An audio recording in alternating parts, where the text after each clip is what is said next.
இல்லை, துணைவேந்தர்கள் நியமனத்தில் நீங்கள் வந்து அரசியல் கலக்க வேண்டாம், துணைவேந்தர் நியமனத்தை உங்கள் கழக அலுவலகமாக மாற்றி விடாதீர்கள் தமிழிசை போன்றவர்கள் சொல்றாங்க. இது நான் என்ன சொல்றேன், தமிழிசை போன்றவர்கள் சொல்றதுனால தான் இது தவறுன்னு சொல்ல வரேன். என்ன செய்தி என்றால், பாரதிய ஜனதா கட்சியினுடைய அவர் கவர்னராக இருந்தவர், அவருக்கு தெரியும்.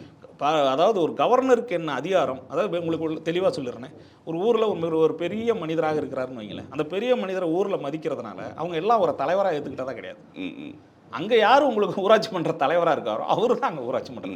அப்படித்தான் ஒரு தமிழ்நாடு அரசை பொறுத்தவரை ஆளுங்கட்சியினுடைய அதிகார மையமாக ஆளுங்கட்சியுடைய தலைவராக இருக்கக்கூடிய முதலமைச்சருக்கான அதிகாரங்களை கவர்னர் பறிக்க முடியாது. அதே நேரத்தில் கவர்னருக்குள்ள மரபுகளை மாநில அரசு மதிக்க வேண்டும், பின்பற்ற வேண்டும் என்பது. இல்லை, இது அரசியல் கலந்துடாதா? அதுதான் பிரச்சனை. அரசியலமைப்பு சட்டத்தை இதுல துணைவேந்தர்கள் நியமனத்தில் முழுக்க முழுக்க அரசியல் கட்சிகளிடம் போயிடுச்சுன்னு வச்சுக்கோங்களேன். ஒரு ஆளும் தரப்பா இருந்தாலும் அது அரசியல் கட்சி தானே. கண்டிப்பாக அரசியல் கட்சி தானே. கண்டிப்பா அதுல கவர்னர் கேட்கலாம். நான் என்ன சொல்றேன், உங்களுக்கு அரசியல் ரீதியாக ஒரு துணைவேந்தரை நியமிக்கக்கூடிய அதிகாரம் உங்களுக்கு வந்துருது. நீங்க வந்து ஒரு மாநில அரசாக இருக்கீங்க, உங்களுக்கு தெரிஞ்சவங்களை நீங்க வந்து தகுதி இல்லாத நபர்களை வந்து நீங்க கொண்டு வரீங்கன்னா கவர்னர் தலையிடலாம். அதே நேரத்தில் ஒரு சரியான நபரை கொண்டு வரும்போது இவரை ஏன் நீங்க நியமிச்சீங்கன்னு கேள்வியே கவர்னர் கேட்கல. இங்க சரியானவரா தவறானவரா அப்படிங்கறதை யார் நினைப்பது? இவங்க சரி சொல்லுவாங்க, கவர்னர் தரப்புல தவறு சொன்னாங்கன்னு வச்சுக்கோங்களேன். உண்மை என்னன்னு ஒண்ணு இருக்குல்ல.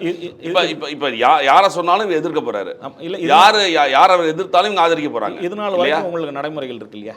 இவ்வளவு காலமாக நடைமுறைகள் துணைவேந்தர்களை எந்த அடிப்படையில் நியமித்தார்கள்?